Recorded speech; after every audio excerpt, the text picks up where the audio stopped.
ओशो कहते हैं, आंख झुका लेने का मतलब है अपने मैं को छोड़ देना। जब आप आंख झुकाते हैं तो आप अपने अहंकार को मिटाकर अपने अंदर एक खाली जगह बनाते हैं जहां सच्चाई प्रवेश कर सकती है।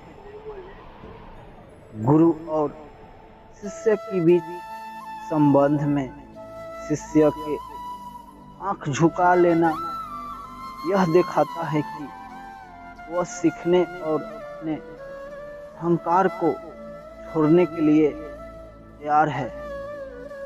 आंख झुका लेना दूसरों के प्रति सम्मान और अपने भीतर के अंधकार को देखने की शुरुआत है।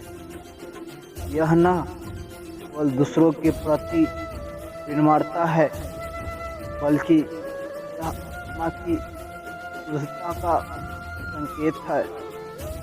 ओशो की दृष्टि में आंख झुका लेना यह दर्शाता है कि आप प्रकृति या परमात्मा के सामने समर्पण कर रहे हैं।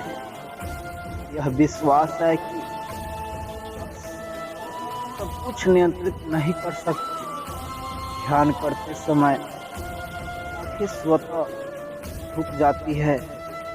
यह एक प्राकृतिक प्रक्रिया है जो यह दिखाती है कि आप अपने भीतर की ओर ध्यान केंद्रित कर रहे हैं।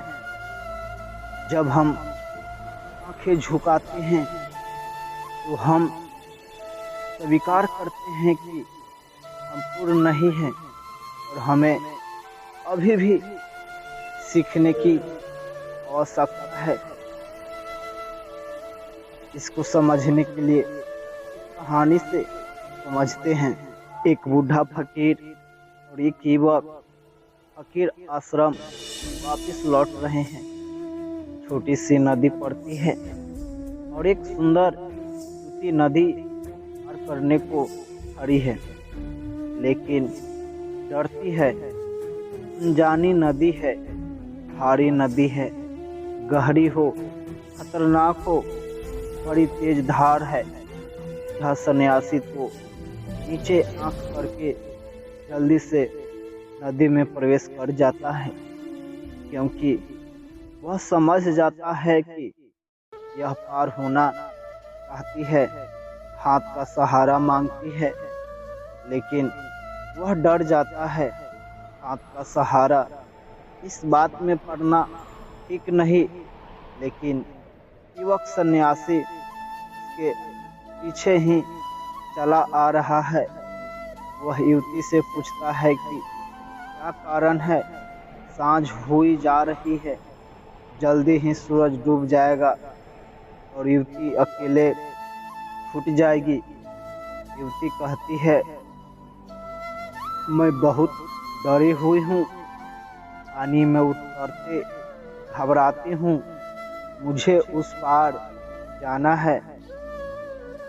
तो वह युवक सन्यासी उसे कंधे पर ले लेता है। बूढ़ा सन्यासी उस पार पहुँच गया। अब उसे याद आती है कि मेरे पीछे युवा सन्यासी भी आ रहा है, कहीं वह इस झंझट में न पड़ जाए। लौटकर देखता है, उसकी आंखों को भरोसा ही नहीं आता है। वह कंधे पर बिठाए हुए लड़की को नदी पार कर रहा है। बूढ़ा तो आग से जल भून गया। वह सन्यासी ने युवती को दूसरे किनारे उतार दिया।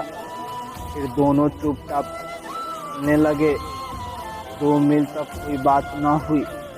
2 मील बाद बूढ़े को बर्दाश्त से बाहर हो गया। उसने कहा, यह ठीक नहीं हुआ और मुझे गुरु को जाकर कहना ही पड़ेगा, नियम का उल्लंघन हुआ है।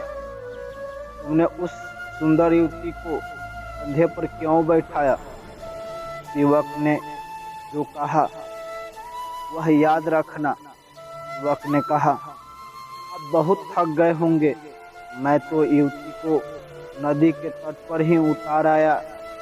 आप अभी कंधे पर बैठाए हुए हैं, अब बहुत थक गए होंगे। बात आई और गई भी हो गई, अभी तक आप भूले नहीं। जिसको तुम महात्मा कहते हो वह आंख तो झुका लेगा, लेकिन आंख झुकाने से कहीं वह वासनाएं समाप्त होती है। आंख छोड़ भी लो तो भी वासनाएं समाप्त नहीं होती। आंखों पर पट्टी बांध लो तो भी वासनाएं समाप्त नहीं होती। वासनाओं का आंख से क्या संबंध है, क्या तुम सोचते हो? अंधे को वासना नहीं होती, अंधे को इतनी ही वासना होती है जितनी तुमको, शायद थोड़ी ज़्यादा ही होती है, क्योंकि उसके पास, बेचारे के पास उपाय भी नहीं है, असहाय है, वह तड़पाता है। उसके भीतर भी प्रबल आकांक्षा है, प्रबल वेग है। तो आंख बंद कर लेने से, आंख झुका लेने से क्या होगा? तो धोखा दे रहे हो। आंख झुका लेना आत्मसमर्पण नहीं बल्कि आत्मज्ञान का पहला कदम है। जब आप आंख झुकाते हैं तो आप उस दरवाजे को खोलते हैं जिससे सच्चाई और प्रकाश के जीवन में प्रवेश कर सके। तो दोस्तों, अगली बार जब आप आंख झुकाए तो ये कमजोरी नहीं बल्कि अपने शक्ति समझे। यही ओशो का संदेश है।